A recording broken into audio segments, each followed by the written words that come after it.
Hello नमस्कार दोस्तों। तो 15 फरवरी को एक धमाकेदार एसएमई आईपीओ ओपन होने जा रहा है थाई कास्टिंग लिमिटेड का। तो देखेंगे हम कंपनी के काम के बारे में, उसके बाद देखेंगे आईपीओ डिटेल, कंपनी के फाइनेंशियल कैसे हैं, ग्रे मार्केट में डिमांड कैसी चल रही है, और अंत में बताएंगे अपना व्यू कि इस एसएमई आईपीओ में अप्लाई करना है जिसको अवॉइड करना। तो सबसे पहले देख ले रहे हैं हम कंपनी के काम के बारे में। तो कंपनी का मेनली काम देख लिया जाए तो ये हाई प्रेशर डाई कास्टिंग का काम करती है, और साथ साथ में कंपनी कई प्रकार के ऑटोमेटिक कंपोनेंट्स का भी मैन्युफैक्चर करती है। जैसे देख लिया जाए तो इंजन माउंटिंग सपोर्ट ब्रैकेट्स है, and transmission mounts, fork shifts है, हाउजिंग, स्टीयरिंग व्हील, आर्मेचर्स है, इलेक्ट्रिकल कनेक्टर्स है, और भी देख लिया जाए तो बहुत सारे एक ऑटोमेटिक कंपोनेंट्स हैं जिनका कंपनी मैन्युफैक्चर करती है।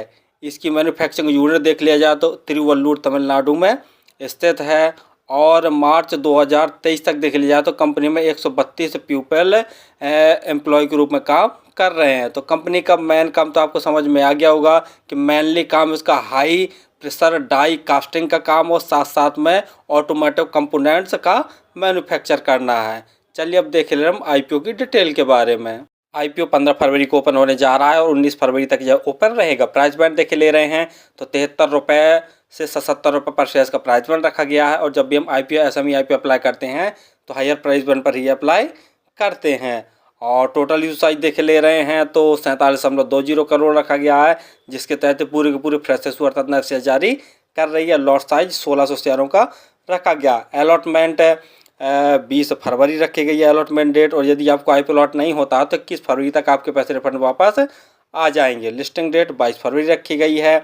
और रिजर्वेशन में देखे ले रहे हैं तो क्यूआईबी के लिए 50% का रिजर्वेशन रखा गया है, रिटेल भाइयों के लिए 35% का, और जो एचएनआई कैटेगरी में अप्लाई करना चाहते हैं उनके लिए 15% का रिजर्वेशन रखा गया है। रिटेल कैटेगरी में यदि आप एक लॉट अप्लाई करते हैं तो आपको 1,23,200 रुपये खर्च करने पड़ेंगे, और रिटेल कैटेगरी में मैक्सिमम आप एक लॉट अप्लाई कर सकते हैं।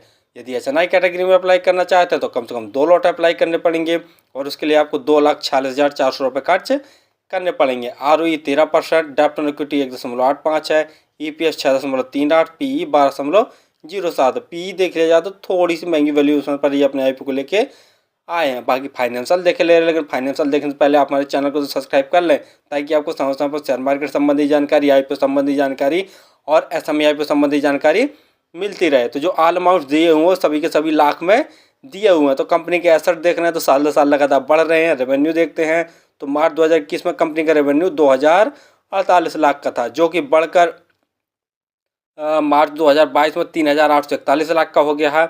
मार्च 2023 में बढ़कर इनका रेवेन्यू 4,911 लाख का, और अक्टूबर 2023 यानी 7 महीने के अंदर ही कंपनी ने 4,848 लाख का नेट रेवेन्यू जनरेट कर लिया। यानी नेट रेवेन्यू में जैसे देख रहे हैं तो साल दर साल ज़बरदस्त ग्रोथ देखने को मिल रहा है। प्रॉफिट आफ्टर टैक्स देखते हैं तो मार्च 2021 में कंपनी का प्रॉफिट 40 लाख का था, जो कि बढ़कर मार्च 2022 में 115 लाख का नेट प्रॉफिट हो गया है।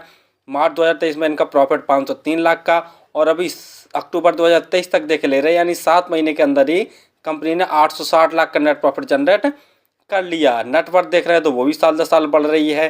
कंपनी का रिजर्व अक्टूबर 2023 में देखते हैं तो सिर्फ 620 लाख का था, लेकिन अगर बोरिंग की वहीं बात करते हैं तो मार्च 2021 में कंपनी को बोरिंग 1,313 लाख की थी, जो कि बढ़कर अक्टूबर 2023 में 7,830 लाख की हो गई है, जो कि कहीं ना कहीं बहुत नेगेटिव पॉइंट वाली बात है कि कंपनी के ऊपर कर्जा बहुत ज़्यादा। बाकी फाइनेंशियल तो ठीक है, रेवेन्यू में भी ज़बरदस्त ग्रोथ देखने को मिल रहा है, प्रॉफिट आफ्टर टैक्स में भी ज़बरदस्त ग्रोथ देखने को मिल रहा है।